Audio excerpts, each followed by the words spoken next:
Oh, I'm speed reading for my assignment for next week, Preludes and Nocturnes. I think I can do this. I can do this. It looks like each issue is about 30 drawings, 30 pages. I can keep up. Whoa, I'm glad I didn't flash that screen on the on. I'm glad I didn't flash that on the screen. Okay, so here we go. Week number 4, response to EaRHaRT, which is it's not called that this time. What does that mean? Are you just Elaine and Ron now? Elaine and Ron have a podcast?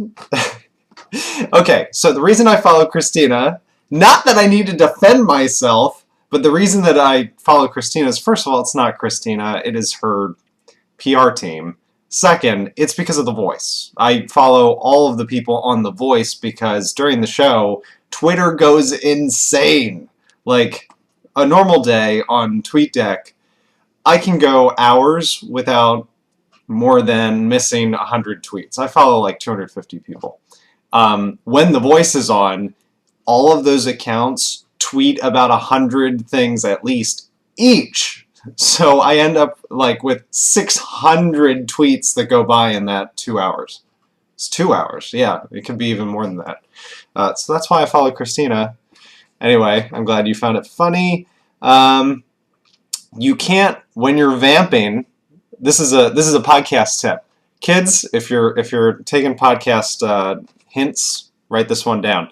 When you're vamping, don't talk about the fact that you're vamping. Don't talk about, well, oh, I need to talk to the audience. Ron is doing something right now. That is the opposite of vamping. Okay. Although I did really laugh at that, obviously.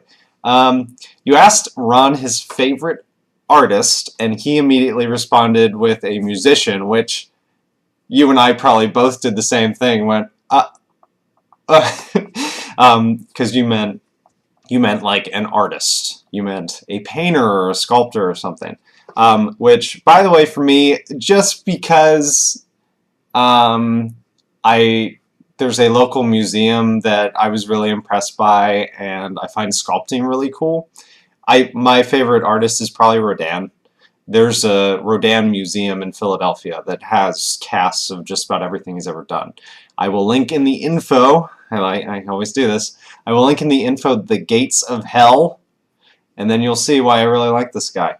It's pretty cool work. And then, like, as far as favorite artist goes, if I'm going to pick a single person, I'm probably going to pick Paul McCartney.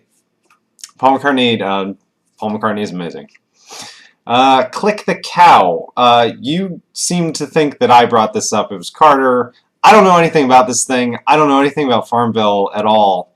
I got out of Facebook shortly after that really took over. I do really want to play Animal Crossing now. Actually, what you were talking about this like psychological thing made me think of sequelitis, because in that video he explains how game developers can have you spend your time 2 ways. One way is progressing, and the other way is enduring. And Farmville is an endurance game. There's no real progression. There is progression, but it is a placebo effect. And the point is to just play, and that's good for them. That's good for advertisers. I don't really have a problem with the fact that they're using tricks to get people to keep playing. I think that there's a sucker born every minute, and I don't think that they're doing anything that deceptive. Except for some of the cases where people have where kids have been charged and ended up their parents had to pay for a bunch of stuff.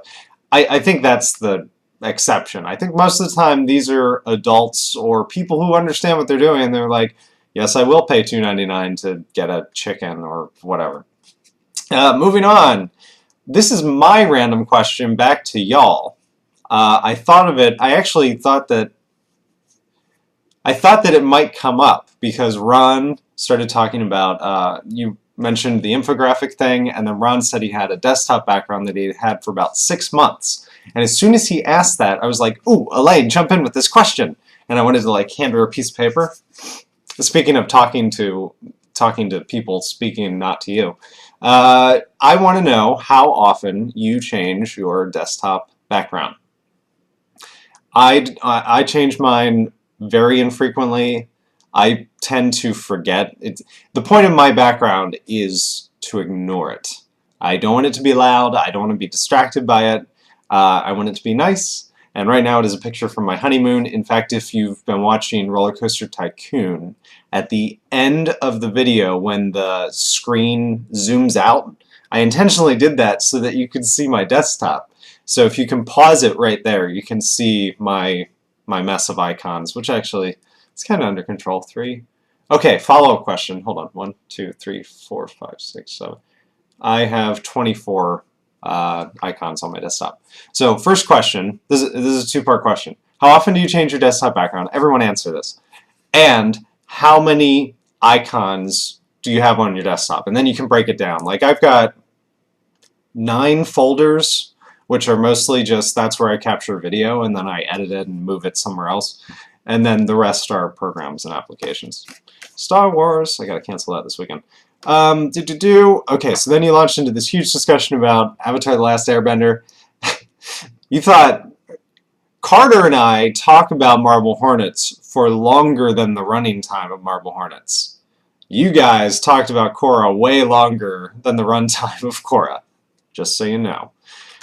Anyway, bending. Bending is probably one of the coolest. You talked about how they animate things, like they choreograph things different ways each time. That is one of my favorite things about the series. The fight sequences are so interesting. I will compare it to Buffy the Vampire Slayer. Buffy has these choreographed sequences that sometimes it's easier to tell that it's body double, sometimes it's not. But they're the same fights over and over and over. And typically when they come on, I stop watching. That's when I pick up my phone. I'm like, do I have any email? And like, I switch off because the fights are so boring. There's absolutely nothing cool about them. It's like the difference between, even though I don't like the prequel Star Wars movies that much, the fights in them are insane.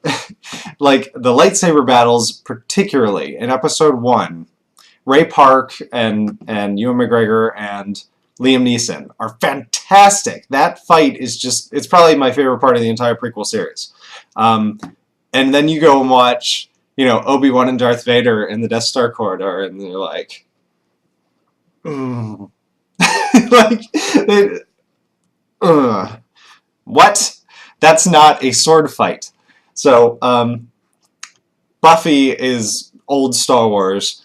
Legend of Korra and Avatar: The Last Airbender are new Star Wars. Like there's so much action and it's so unique every time that it remains interesting. You always want to watch the fights because they're just freaking awesome. You mentioned the brothers that Korra is introduced to, and I think that Ron is correct. I think that the city, this is the first time in at least 200 years, that all the races, and not the airbenders, just 3 that are still prevalent, have mixed in a city. And that means that they meet each other and they mingle and they marry and they have kids. So I'm assuming that these guys are brothers, not orphans. And one of their parents is a waterbender and one is a firebender. Was that the combination? I think so. So yeah, I'm pretty sure that is. And then Elaine, you pointed out that all of Tenzin's children are airbenders, all of them. And I think that the reason that we could see for that, and I think that the creators would probably say this is their reason, is that this is a magic universe. There's a hand of fate involved in this universe somewhere because of what happens. I don't know if that means that there's a god, but there's something going on here. Maybe it's just maybe it's Gaia. It's like the Earth itself controls all of this. I think that the world is trying to replenish the airbenders. So I think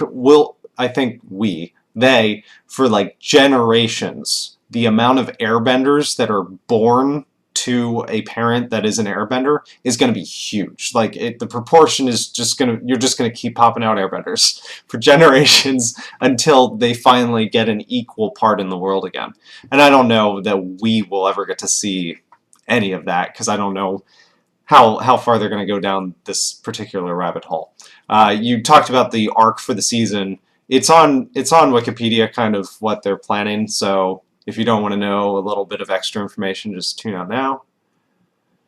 Okay, the first season is 12 episodes, and it specifically states that the 12 episode first season deals with this separatist movement, which, the way that it's stated like that, means that the other 14 episodes that are the second season do not.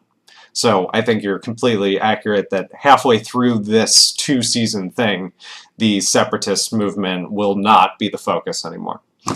But anyway, I friggin' loved Korra. I thought it never, if you had asked me what I expected from it, it never would have been 1920s Manhattan.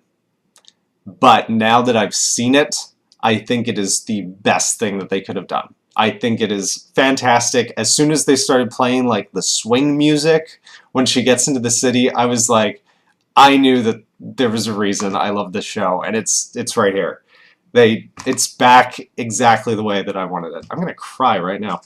Anyway, I'm gonna go do my homework for next week and read this very disturbing book. I'm glad that Carter and I are not the only ones who assign R-rated material for our viewers. Click.